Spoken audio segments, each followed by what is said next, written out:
ఇద్దరు first half ఒకడు second half ఒకడు ఇద్దరు చింపి పడేసిర్రు. Shark scene last climax scene అది హైలైట్ అన్న. అది ఫస్ట్ హాఫ్ కి హైలైట్ ఇంటర్వెల్ సీన్.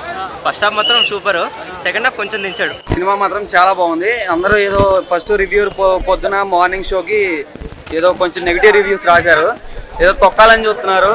ఎన్టీఆర్ ఎంత దొక్కినా కానీ ఆయన ఎదుగుతూనే ఉంటారు. ఆయన దొక్కాల్సిన ఎవరి వల్ల కాదు. ఇండస్ట్రీలో ప్రీ రిలీజ్ ఈవెంట్ కూడా క్యాన్సిల్ అయిపోయింది. ప్రమోషన్స్ కూడా లేవు ఎక్కడ. బ్రేక్ చేశాడు. పక్కా సినిమా చూడండి మీరు, 1000 కోట్ల దగ్గరలో క్రాస్ చేస్తుంది.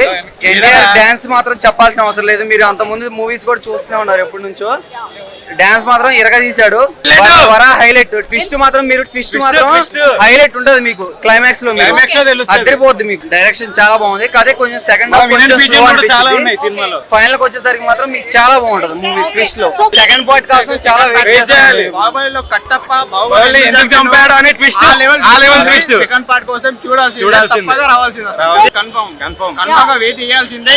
పార్ట్ 2 కి రావాల్సిందే. జాన్వీ కపూర్ క్యారెక్టర్ అంటే సాంగ్ అసలు హైలైట్. అసలు జాన్వీ కపూర్ కోసం రావాల్సిందే. అంటే కొంచెం 10 నెక్స్ట్ పార్ట్ లో ఉండొచ్చు.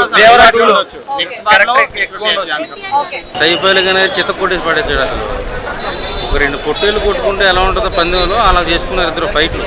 ఫస్ట్ హాఫ్ నాకు చికెన్ బిర్యానీలో ఉంది, సెకండ్ హాఫ్ నాకు మటన్ బిర్యానీలో ఉంది. జాహ్నవి కపూర్ అయితే అసలు ఒక రసగుల్లా తింటే ఎలా ఉంటుందో ఆ ఫీలింగ్ కలుగుతుంది ఎవరికైనా చూస్తే.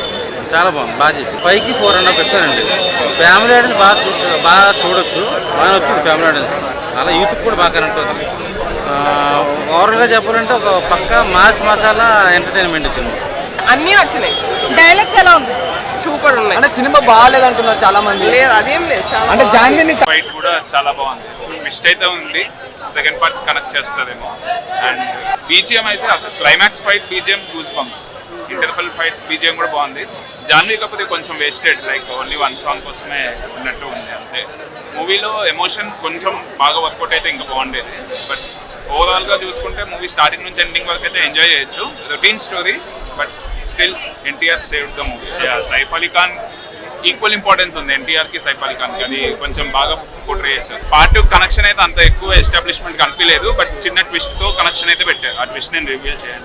ఎన్టీఆర్ చాలా బాగా చేశారు. NTR after 6 years straight movie బాగుంది. ఫస్ట్ హాఫ్ అంతా లాగ్ లా చూపించాడండి. సముద్రపు దొంగ అని హాలీవుడ్ మూవీ ఉంటది కదా, అలా సముద్రపు హీరో అని ఈ సినిమా చూపించాను అన్నమాట.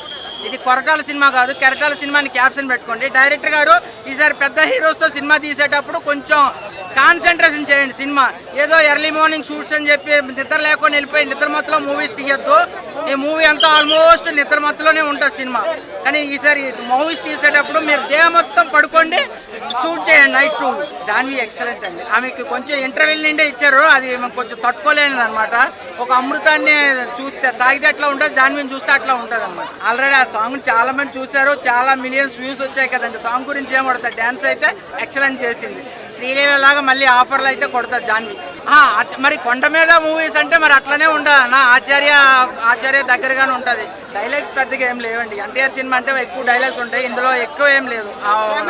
క్లైమాక్స్ అసలు ఆ రేంజ్ లో లేకపోతే సినిమా వేస్ట్ అని చెప్పొచ్చు. క్లైమాక్స్ ఎక్సలెంట్ గా ఉంది. ఎన్టీఆర్ సెకండ్ ప్రకాష్ రాజ్ నిజం చెప్పేసి సీను అందరూ అనుకుంటారు ముగ్గురు ఎన్టీఆర్లు ఏమని. ముగ్గురు కాదు, అదే బ్యాక్ ఉండి నడిపిస్తాడు. జూనియర్ ఎన్టీఆర్ పెద్ద ఎన్టీఆర్ లా యాక్ట్ చేస్తాడు, అది బాగుంది. దేవర్ అడిగాడంటే చెప్పాడని అర్థం, హిస్టరీ క్రియేట్ చేశాడని అర్థం.